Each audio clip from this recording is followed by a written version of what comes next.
Hey everyone, welcome back channel. I still remember the sound my phone made that night.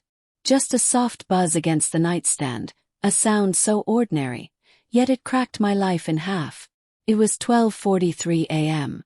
I was awake, staring at the ceiling, counting the faint shadows of the ceiling fan as it turned. Emily, my wife of 8 years, had left a few days earlier to clear her head. We'd been arguing little things at first. Late nights at work, missed dinners, the coldness that crept between us like a draft you can't locate. The message was short. So short it almost didn't feel real. I can't do this anymore. I found someone who makes me feel alive. Don't contact me. That was it. No signature. No explanation. No fight. Just 8 years of my life dismissed with a single message that could fit in a tweet. I remember sitting up, my heart pounding like I had just been sprinting. I reread it 3 times, hoping I misunderstood. But the meaning was clear. My wife had chosen someone else, and she didn't even have the courage to tell me to my face. The days after that message were a blur.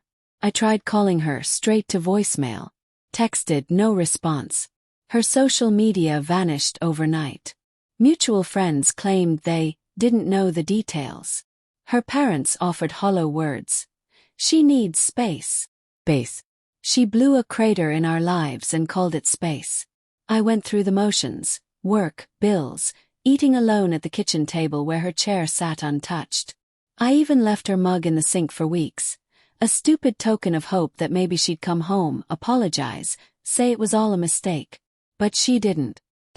It wasn't until 3 months later that I heard from her again. By then I had stopped checking my phone every 5 minutes. The grief had settled into a dull ache, like a bad tooth you learn to chew around. Then her name lit up my screen on a random Tuesday afternoon. James. I made a mistake. Can we talk? I stared at it, fingers hovering over the screen. A part of me wanted to throw the phone across the room. Another part, the part that still remembered how her hair smelled in the mornings, how she used to laugh with her whole body, wanted to call her immediately. Instead I typed one word. Why? Her reply came minutes later. Please.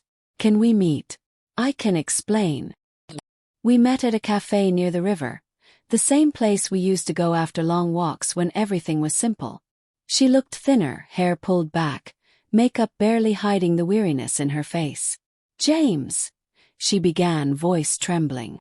I don't even know where to start. Start with the truth, I said, my hands wrapped around the coffee cup like it was the only thing anchoring me. She looked down, fingers twisting the napkin. I thought I was unhappy. Thought I needed more excitement. There was this guy, Ethan, from work. It started as flirting, then drinks after hours. He made me feel noticed. I almost laughed. Noticed. That's what my marriage had boiled down to. She needed someone else to notice her. You didn't just leave me, I said quietly. You humiliated me. You sent a text like I was a stranger you'd been on 2 dates with. Tears welled in her eyes. I know. I was selfish. It didn't last with him. He used me, James. The moment I left, he lost interest. I lost everything, my dignity, my home, you. There it was. The confession, the regret, the rehearsed lines. 4 weeks after that meeting, she kept reaching out. Messages, calls, even a letter left at my door. She begged for forgiveness, said she'd do anything to make it right. But forgiveness isn't a switch you flip. It's a bridge built plank by plank. And sometimes, the river it's meant to cross has already washed the foundations away. I remembered the nights I stayed up waiting for her. The way my hands shook reading that first message. The pit in my stomach when I had to explain to my parents why she wasn't coming to Thanksgiving. I also remembered the good.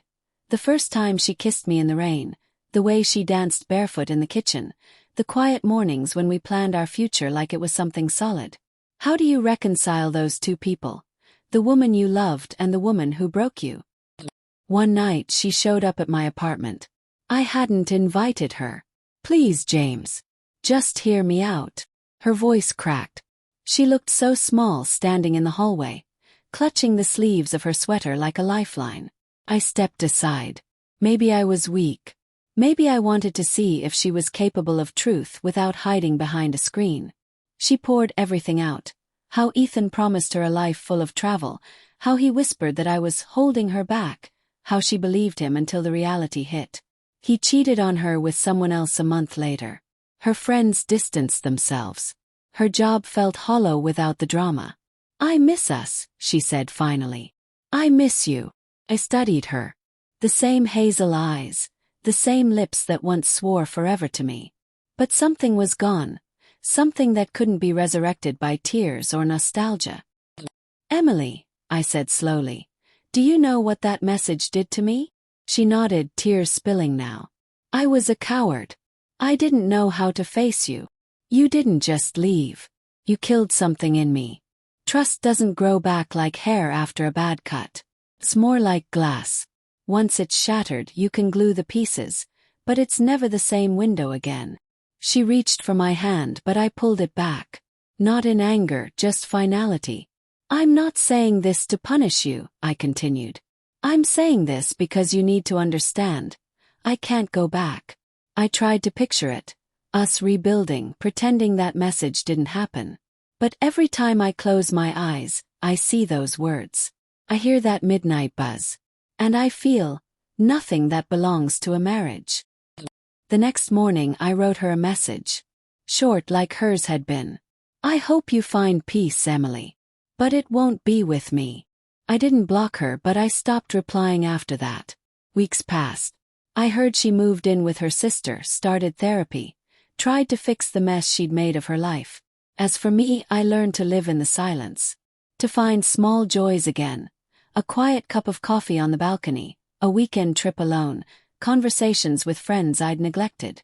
And slowly the ache dulled. Not because she apologized. Not because I forgave her. But because I chose not to carry her betrayal like a stone in my chest. Months later she sent one last message. "I'm truly sorry, James. I hope someone loves you the way I should have." This time I didn't cry. I didn't shake. I just smiled sadly and put the phone down. Because sometimes the most powerful form of forgiveness is moving on. And meaning it. Betrayal doesn't just break your heart. It rewires it. It forces you to rebuild from the shards. Decide what you'll carry forward and what you'll leave bleeding in the past. Emily thought a few words could undo the damage of her first message. But some words once sent echo forever. And me. I survived them. Not by holding on. But by letting go.